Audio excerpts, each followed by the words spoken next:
ne sont pas là, je vais vous demander votre point de vue sur le cinéma de Mansour Wade, par exemple. Hmm. Mansour est un ami, Mm. euh, un complice, quelque part, puisque il m'a sollicité à l'avant-dernier FESPACO pour faire un texte sur cinéma et mondialisation, dans le cadre de l'initiative ABCD, Afrique, Brésil, Caraïbes et Diaspora. J'ai fait un texte qui apparemment a plu, puisqu'on l'a retenu comme une sorte de manifeste de cette édition qui se tenait à Ouagadougou. J'ai vu des films de Mansour, dont Le Prix du Pardon, qui me semble de très très haute facture, tant du point de vue technique, scénique, direction des acteurs, décor, thématique. J'ai été assez déçu par les feux de Mansaret.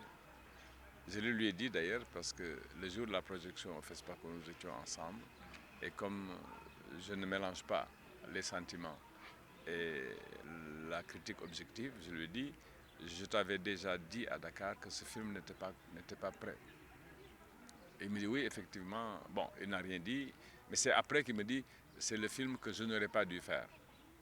Il dit, bon, ça arrive dans la création que l'auteur lui-même pense, et la critique également, que le film aurait pu être fait de telle ou telle manière.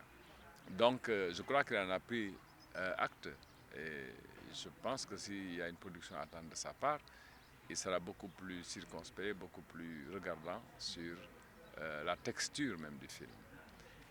Au-delà de ça, il fait partie de cette génération de jeunes auteurs talentueux, engagés également, et qui créent aussi les liens. J'ai parlé de ABCD tout à l'heure, mais il ne faudrait pas s'arrêter à un one-man show. Il faudrait que quand on dit Afrique, Brésil, Caraïbes et diaspora, que ce soit une réalité. Malheureusement, cette réalité n'a pas pu se faire puisque l'édition suivante devait être organisée à Dakar. C'est le ministère de la Culture et les autorités étatiques qui n'ont pas suivi. Et donc, cette initiative a fait long feu, alors qu'on se serait attendu à ce qu'elle portât sur les fonds baptismaux un ensemble de coopération avec des pays qui ont beaucoup de choses à se dire. Donc, ce prétexte que Mansour a saisi pour nous impliquer dans le cinéma ABCD montre que c'est un cinéaste engagé qui a une vision très large, mais qu'il faudrait partager également. Brièvement, qu'est-ce que vous n'avez pas aimé en fait dans les feux de Mansaret? Ben, du plus loin que je m'en souvienne, et ça date déjà de quelque temps, donc c'est difficile d'entrer dans les détails, mais je veux dire que l'histoire n'était pas crédible. En somme, l'histoire n'était pas crédible, c'était bâclé, il n'y avait pas de rigueur dans la mise en scène, et le jeu des acteurs, à quelques variantes près, laissait aussi à désirer. Mais il faudrait le revoir pour une critique beaucoup plus circonstanciée. Par contre, il y a une qualité au niveau de la lumière, de la photo, Oui, et de la absolument. beauté. Non, je dis que d'un cinéaste confirmé, on ne peut pas attendre autre chose. Donc ça, c'est déjà de l'acquis. Mais nous voulons aller plus loin que l'acquis. C'est vrai. Pas? On ne pourrait pas lui pardonner. En plus, évidemment, il a eu le prix de la meilleure affiche à titre de récompense et de consolation dans mon interprétation. Mais ça ne veut pas dire que c'est pareil pour d'autres cinéastes dont je ne citerai pas le nom ici.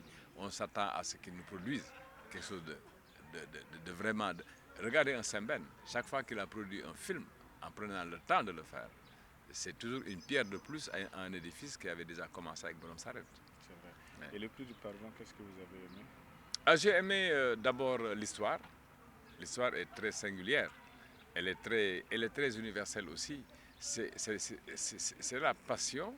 C'est aussi un clin d'œil à la tradition, un clin d'œil à nos coutumes et à nos us culturels. C'est également un film qui a énormément de charme du point de vue de l'érotisme, qui est notre érotisme à nous, Africains.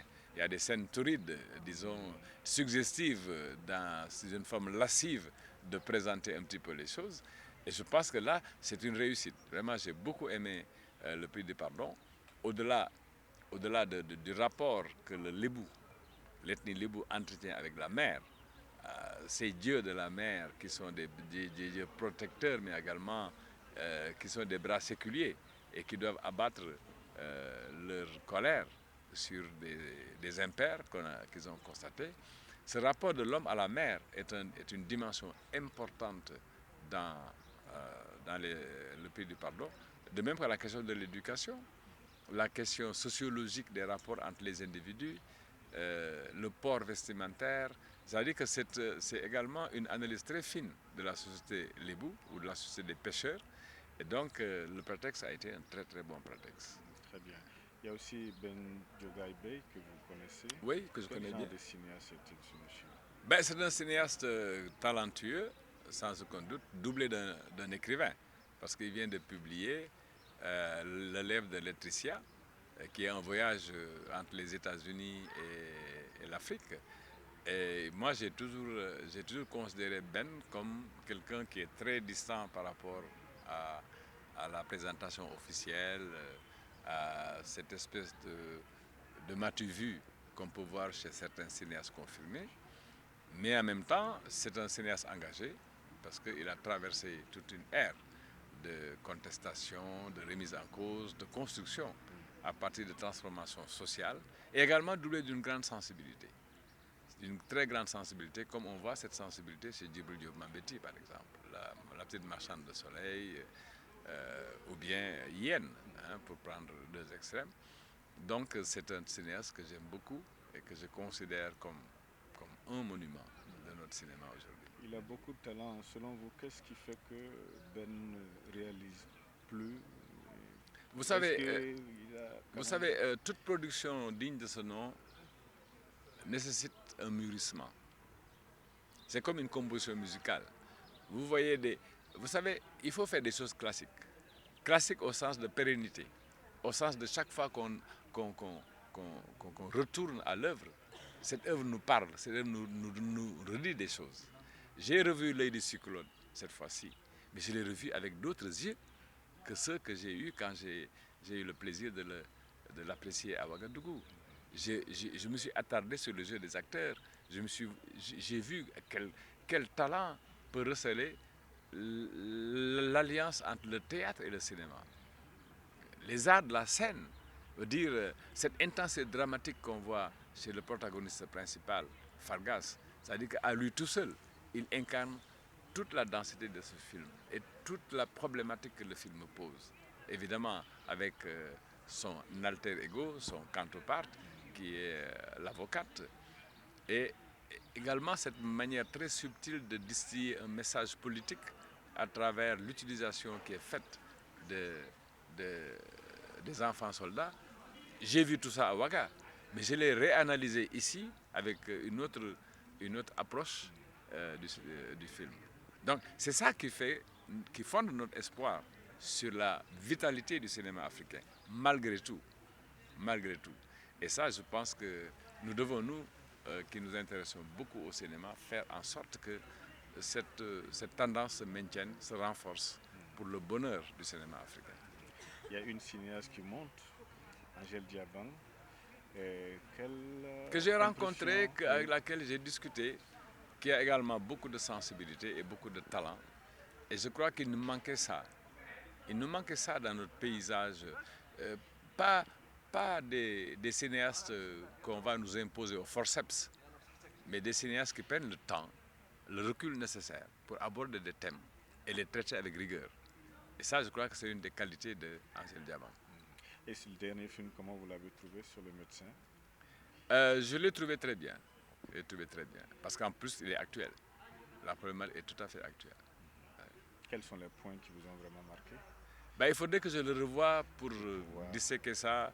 Comme ça, à brûle pour point, c'est difficile à dire. Vous savez, une mise en scène et un scénario demandent une approche de l'auteur lui-même, très, très, très rigoureuse pour pouvoir nous créer les conditions de nous mouvoir dans ce labyrinthe de sentiments, de non-dits et de situations, comme ce personnage peut receler.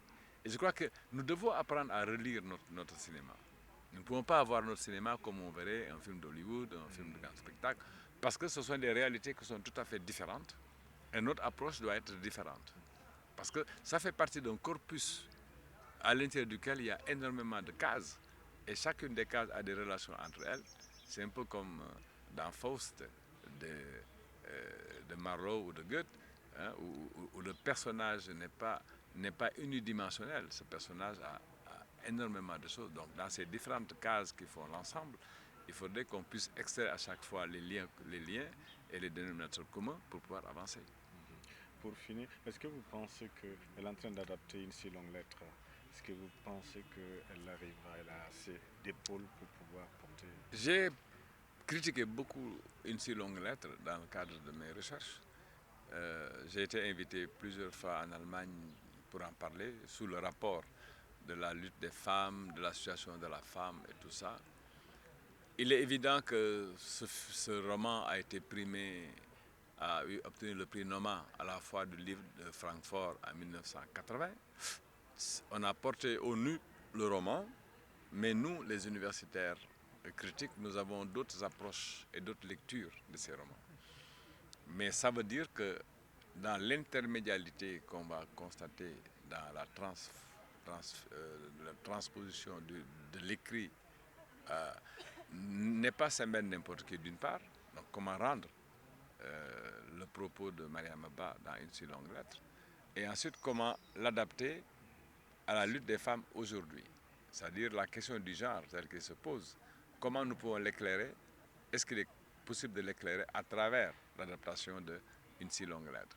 C'est vrai que nous devons nous saisir de ces problématiques de souffrances énormes qui sont infligées à nos femmes sous différents rapports, parce qu'en réalité la polygamie n'est qu'un prétexte.